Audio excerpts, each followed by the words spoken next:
ভাঙচুর করেছে এই যে বকুল বলে যে ছেলেটি আছে তার নেতৃত্বে কিছু লোকজন এই ভাঙচুরটা করেছে এবং লুট করে নিয়ে চলে গেছে।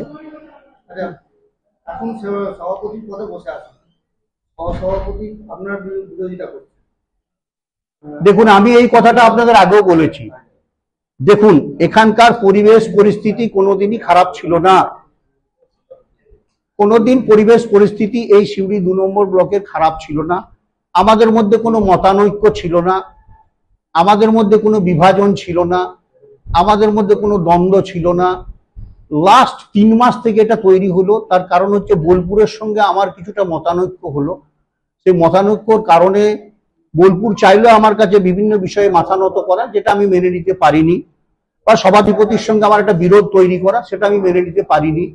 সেজন্য আমাকে পানিশমেন্ট হিসাবে আপনারা জানেন যে বোলপুর থেকে যেটা করা হয়েছে, মিথ্যা মামলা দিয়ে আমাকে কেসের আসামি করা হয়েছে।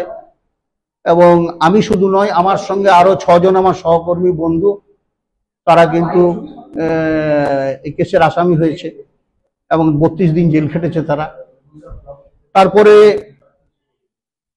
এই কেদুয়া অঞ্চলের ঈদের একটা স্পোর্টসকে কেন্দ্র করে আপনারা দেখেছেন যে 15 জন আমাদের ছেলেকে আসামি করা হয়েছে এবং ওখানকার মহিলা গ্রাম পঞ্চায়েত মেম্বার সহ তার হাজবেন্ড আরো কিছু কর্মীকে অ্যারেস্ট করা হয়েছে। এইভাবে একটা ডিস্টারবেন্স তৈরি করা হয়েছে। আমি আপনাদের মাধ্যমে আগেও বলেছি, আমার বিরুদ্ধে যদি কোনো অভিযোগ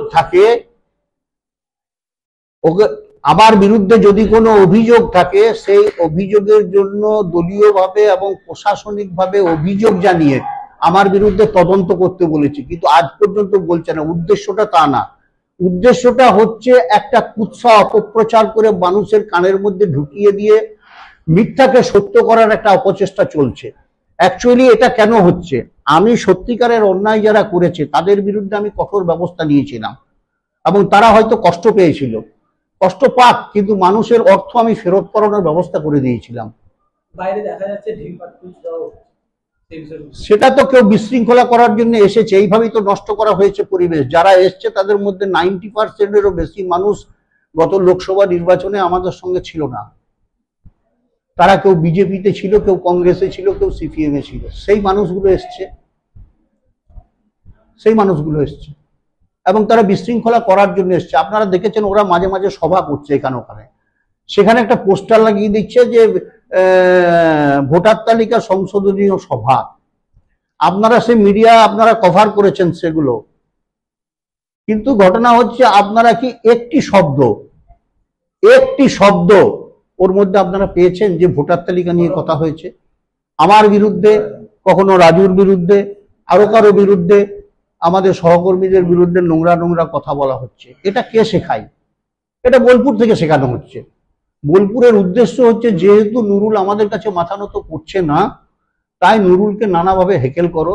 হেকেল করতে করতে করতে করতে এমন একটা পর্যায়ে এসেছে, গতকালকে আমার ফার্মটাকে লুট করে নেওয়া হলো। এটা একদম পরিকল্পিতভাবে হয়েছে এবং সেটা আপনাদের মাথায় রাখতে হবে যে এটা কেন হচ্ছে। এটা কি দলের ভালোর জন্য হচ্ছে? আমার মনে হয় না। বা আপনারাও আমার সঙ্গে একমত হবেন যে আগামী নির্বাচনে, যে বিধানসভা নির্বাচন আসছে 2026-এ, সেখানে বিরোধীকে সুযোগ করে দেওয়ার জন্য এই ব্যবস্থা। আপনারা জানেন এরা যে সভাগুলো করছে তার মধ্যে মমতা বন্দ্যোপাধ্যায়ের উন্নয়ন সহ আরো যে গুরুত্বপূর্ণ বিষয় আছে সরকার বা দলের, সে সম্বন্ধে কোনো বক্তব্য হয়? কোনো বক্তব্য হয় না। আসলে ইন্টেনশনালি এটা হচ্ছে। হ্যাঁ, ধর্মের কল বাতাসে নড়ে, সময় সব থেকে বলবান। ভোট পরবর্তী যখন হিংসা হয়েছিল, এই সিউড়ি 2 নম্বর ব্লকে যিনি অত্যাচার করেছিলেন সেই অত্যাচারের নায়ক হচ্ছে নুরুল। লালচুল কানে দুল, তার নাম নুরুল। আজকে নুরুলকে যখন এই ধরনের ঘটনা ঘটছে, আমি বলবো দেখ কেমন লাগে। পরিস্থিতির দাস সবাই, আইনকে হাতে তোলা কারোরই উচিত নয়। সময় সব থেকে বলবান। গণতান্ত্রিক ভাবে রাজনৈতিক দল যারা চালায় তাদের এই ধরনের ঘটনা হয় না। তৃণমূলে তো গণতন্ত্র নাই, সেই কারণে মাল কামানোর রাজনীতি, তোলাবাজির রাজনীতি, আর তোলাবাজির কারণে এতদিন পর্যন্ত নুরুল খেয়েছে। এই সমস্ত অশ্লীল দল যারা আছে তাদেরকে বঞ্চিত করেছে, তাই ক্ষোভের বহিঃপ্রকাশ হচ্ছে। আমরা মনে করছি যে বাংলার মানুষ, বীরভূমের মানুষ, সিউড়ি 2 এর মানুষ, এরা জনতা সব জানতা। ঠিক সময় 2026-এর যে নির্বাচন আসছে তার জন্য জোট বাঁধছে। চোখ রাঙিয়ে ভয় দেখিয়ে যাদেরকে ভাবছেন আপনারা তৃণমূলের শাসন অব্যাহত রাখবেন, মানুষ নির্দিষ্ট সময় উত্তর দিবে।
মার